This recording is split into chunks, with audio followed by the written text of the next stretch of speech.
नमस्कार, आप देख रहे हैं न्यूज 18। मैं हूं आपके साथ मेनका चौधरी। इधर उत्तराखंड के सीएम पुष्कर सिंह धामी ने न्यूज 18 से सुपर एक्सक्लूसिव बातचीत के दौरान बहुत सारे सवालों का जवाब दिया है। लोकसभा चुनाव में पुष्कर सिंह धामी ने बीजेपी की बड़ी जीत के दावे किए। उत्तराखंड के सीएम ने कहा कि बीजेपी पूरी तरह से 400 पार करेगी। साथ ही उन्होंने दिल्ली में 7 सीट जीतने का दावा एक बार फिर किया। लोकतंत्र का महापर्व अब अपने आखिरी पड़ाव पर है। 2 चरणों का चुनाव बाकी है और ये 2 चरण भी बहुत इंपॉर्टेंट है। और ये जो मौका है, इस मौके पर हमारे साथ यहां मौजूद हैं उत्तराखंड के सीएम पुष्कर सिंह धामी। सर, बहुत बहुत स्वागत है आपका न्यूज 18। जी, बहुत धन्यवाद आपका पंकज जी। तो अब 2 चरणों का चुनाव बाकी है, 5 चरणों का चुनाव हो चुका है और दिल्ली खास तौर पर अगर देखा जाए तो वहां पर भी चुनाव है। सर, अभी तक के जो चुनाव हुए हैं, आपका आकलन क्या कहता है? देखिए, 5 चरणों के चुनाव में बीजेपी एक अच्छी मेजोरिटी के साथ बीजेपी एनडीए बहुमत की तरफ बढ़ गई है। बहुमत से ज्यादा हो गई है, 300 से भी ज्यादा हो गई है और इन दोनों चरणों में पूरी तरह से 400 पार हो जाएगी।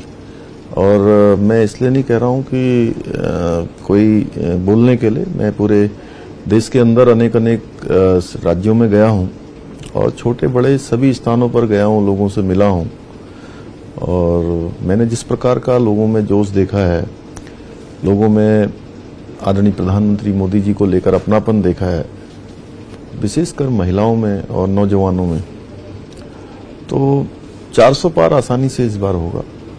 तो 400 पार आसानी से पार होगा, आप ये कह रहे हैं। आप जरा ये बताइए कि दिल्ली का चुनाव बहुत महत्वपूर्ण है क्योंकि इस बार कांग्रेस और आम आदमी पार्टी इकट्ठे मिलकर लड़ रहे हैं। 7 सीटें आपके पास हैं, तो इस बार लगता है वो इंटैक्ट रहने वाली, क्योंकि आप तो जाहिर बात है आपका चुनाव बहुत पहले ही निपट गया, पहले ही चरण में।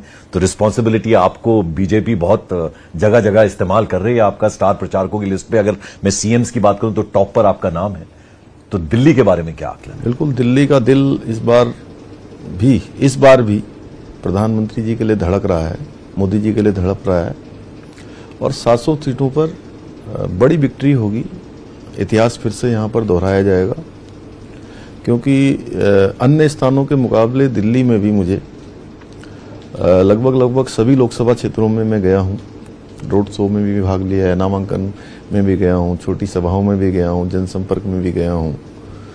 तो दिल्ली में एक क्लीन स्वीप होगा इस बार।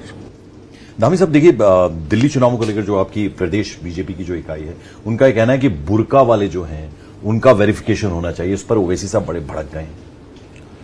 देखिए, ये चूंकि देश के अंदर जिस प्रकार की स्थितियां पैदा हुई हैं और कहीं न कहीं जो डेमोग्राफिक चेंज आया है, उसके लिए जरूरी है देश के अंदर, और हम तो देवभूमि उत्तराखंड में पहले से ही कर रहे हैं।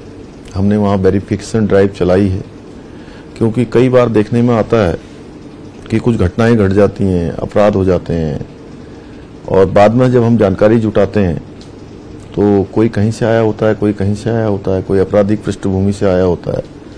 इसलिए वेरिफिकेशन ड्राइव जरूरी है। चूंकि मुस्लिम लोगों की बात हो रही है, तो जो कलकत्ता हाईकोर्ट ने ओबीसी के कोटे में मुसलमानों को आरक्षण देने की बात जो थी ममता बनर्जी की, उसे रद्द कर दिया। उसको एकदम से नकारती हुई ममता बनर्जी नजर आई, तो उस पर कुछ आप टिप्पणी करना चाहेंगे? ममता दीदी हों या इस प्रकार के जितने भी लोग हैं जो तुष्टीकरण की राजनीति करते हैं, ये हमेशा संवैधानिक संस्थाओं का मखौल उड़ाते रहे हैं।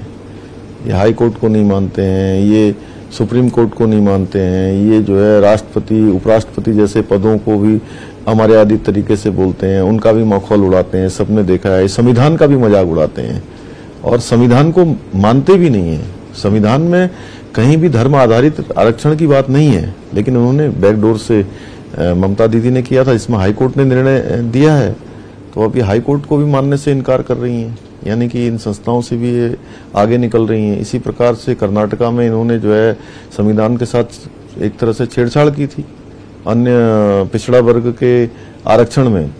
अच्छा, अब मैं आपसे थोड़ा चारधाम यात्रा के बारे में भी बात कर लूं पुष्कर सिंह धामी साहब, क्योंकि आपसे बेहतर कौन बताएगा। देखिए, बहुत ही सुखद संयोग बना है चारधाम यात्रा। जो उत्साह इस बार देखने को मिल रहा है श्रद्धालुओं के बीच में तीर्थाटन के रूप में, और देवभूमि उत्तराखंड है, लेकिन एक चैलेंज भी है। इतनी बड़ी संख्या में लोग रजिस्ट्रेशन करवा रहे हैं, तो ये आपको लगता है सिचुएशन थोड़ी आउट ऑफ कंट्रोल ना हो, उसके लिए गवर्नमेंट की तरफ से क्या कुछ किया जा रहा है? देखिए, पिछले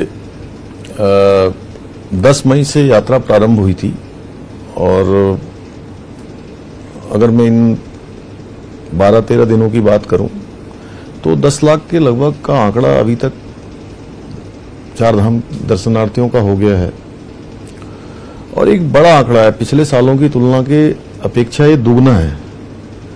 और जिस प्रकार से चार धामों का विकास हुआ है, माननीय प्रधानमंत्री मोदी जी के आने के बाद चार धाम ऑल वेदर रोडें बनी हैं, केदारनाथ का पुनर्निर्माण हुआ है, बद्रीनाथ का मास्टर प्लान बना है, हवाई सेवाएं बढ़ी हैं, अच्छी सुविधाएं हुई हैं।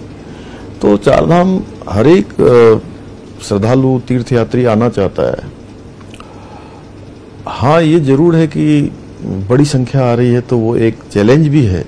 चलिए पुष्कर सिंह धामी साहब, आपने अपने बिजी शेड्यूल में से न्यूज़ 18 इंडिया के लिए वक्त निकाला, बहुत बहुत शुक्रिया। हमारी सभी शुभकामनाएं आपके साथ। धन्यवाद। Thank you so much.